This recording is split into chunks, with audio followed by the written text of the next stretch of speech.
जैसा कि आपने इस कहानी के पहले हिस्से में सुना कि कैसे सुरेश और प्रभात दो भाई थे और कैसे प्रभात काफ़ी बिगड़ा हुआ था।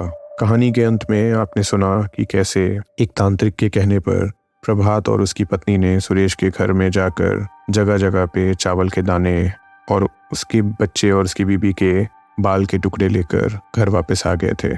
सुरेश के एक दोस्त राकेश ने उन्हें समझाया भी था, ये जो हो रहा है मुझे कुछ समझ में नहीं आ रहा है, अब आगे देखते हैं क्या हुआ। नमस्ते, आप सुन रहे हैं toss the other side story. Prabhat, उसकी पत्नी और उसके बेटे के जाने के कुछ दिन बाद से सुरेश का एक बहुत बड़ा प्रोजेक्ट अधर में लटक गया था। हरिद्वार के पास उसका एक छोटा सा पावर प्लांट का प्रोजेक्ट चल रहा था।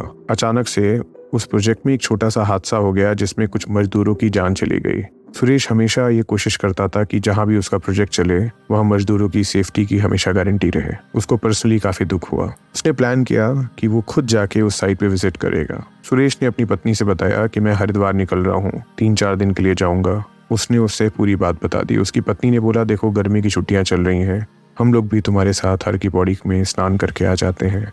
मैंने मन्नत भी मांगी थी अमित की जब तबीयत खराब थी। सुरेश अगले ही दिन तड़के ड्राइवर के साथ गाड़ी में अपनी पत्नी और अपने बच्चे के साथ हरिद्वार के लिए निकल पड़ा। वो काफी तड़के निकले थे। लगभग 4-5 बजे लखनऊ से थोड़े ही दूर आगे जाने पर तड़के का समय था और रास्ता खाली था, तो ड्राइवर गाड़ी को काफी अच्छे स्पीड से लेकर चल रहा था। गाड़ी में सुरेश, उसकी पत्नी और उनका बेटा काफी अच्छे मूड में थे। उनके लिए भी ये जीवन का पहला ट्रिप था। काफी बातचीत करते हुए चल रहे थे। बीच बीच में सुरेश ड्राइवर से भी बात कर लेता था कि कहीं उसकी आंख तो नहीं लग रही है, वो ठीक से चला तो रहा है। उसके घर के बारे में हाल चाल ले रहा था। अचानक ड्राइवर बेसुध हो जाता है। उसका सर धड़ाम से स्टीयरिंग पे गिर जाता है और गाड़ी उसी रफ्तार में चलते चलते पलट जाती है। जब तक कोई समझ पाता तब तक गाड़ी का एक्सीडेंट हो चुका था। सुरेश की आंख जब खुलती है तो वो अस्पताल में रहता है। सुरेश को अपने पैर में काफी दर्द महसूस होता है। उसको दाएं तरफ अपना दोस्त राकेश दिखता है जो कि बेंच पे सो रहा था। उसको अस्पताल देखकर लगा कि वो एक गवर्नमेंट हॉस्पिटल है। उसने जैसे तैसे राकेश को आवाज दी। राकेश जगा, उसको देखते ही रोना शुरू हो गया।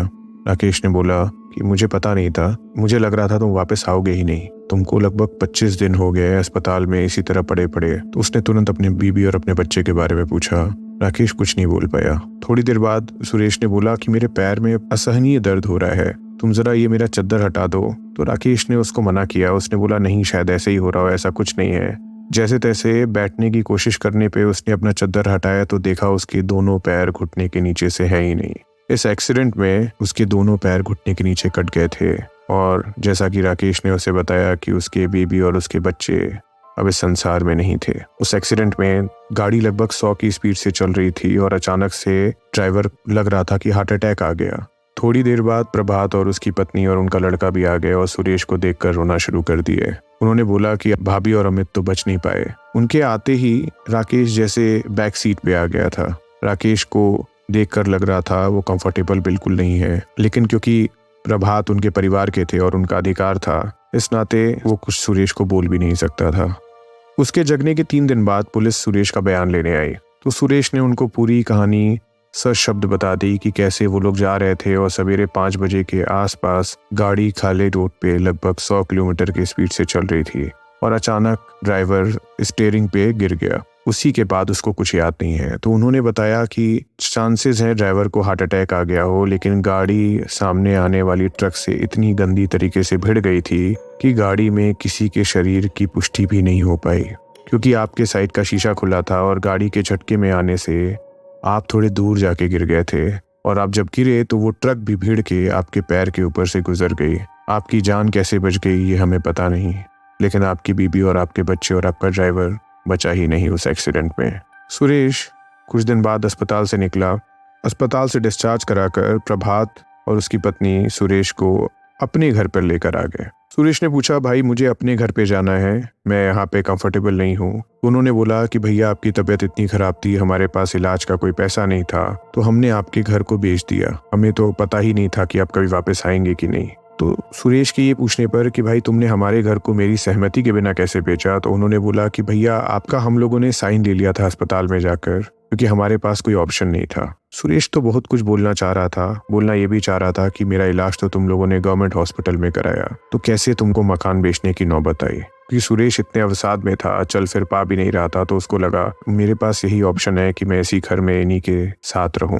क्योंकि सुरेश बैंक वगैरह जा नहीं सकता था, तो प्रभात एक दिन उसके लिए व्हील चेयर लेकर आया और उसको अपने साथ बैंक ले जाके बोला कि भैया आप हमें नॉमिनी बना दीजिए। सुरेश ने बोला भाई देखो, जब भी होगा तो हमसे जो खर्चे हों चेक लेकर जाना, लेकिन नॉमिनी नहीं बनाऊंगा, और मेरे काम की भी देख रेख मुझे करनी है, इसलिए मैं चाहता हूँ कि मैं अपने घर पे कम से कम ड्राइंग रूम में लोगों को बुला के मिल पाऊँ। इसकी इजाज़त प्रभात ने उनको दे दी। प्रभात ने कहा ठीक है भैया, आप अपना काम को समेटिए, क्योंकि हम ही लोग हैं, अच्छा रहेगा कि आप अपने साथ मुकेश को भी इंक्लूड करें, ताकि मुकेश आपके काम को समझ पाए, आपका दाहिना हाथ बन के रह पाए। अब जो हैं हम ही हैं।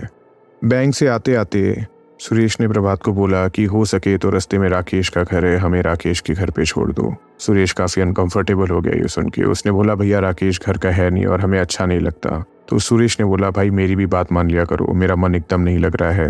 राकेश ही एक जो है मेरे साथ बचपन से रहा है, जब तुम नहीं थे तब से राकेश है, मैं राकेश के घर जाने दो। प्रभात ना चाहते हुए भी सुरेश को राकेश के घर पर उतार के चला गया। राकेश सुरेश को इस हालत में देखते ही रोने लग गया। राकेश उसको अपने घर के अंदर लेकर आया। सुरेश ने पूछा मैं प्रभात के घर पे इतने दिन से हूँ, कम से कम तुम एक बार मिलने तो आते। राकेश ने बताया मैं काफ़ी बार गया था, लेकिन उन्होंने मिलने नहीं दिया। कभी बोला कि वो सो रहा है, एक बार तो उन्होंने ये भी कह दिया कि सुरेश भैया आपसे मिलना नहीं चाह रहे।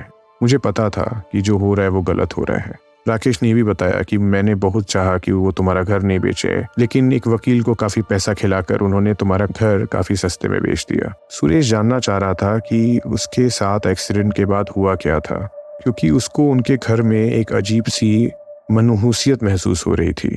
सुरेश ने बताया कि मैं काफ़ी दिन से सपने में अपनी बीबी और अपने बच्चे अमित को देखता हूँ। अमित सपने में मुझसे आके कुछ कहना चाहता है, लेकिन कोई बड़ा सा काले रंग का दानव सपने में अमित का मुंह बंद कर कर लेकर चला जाता है।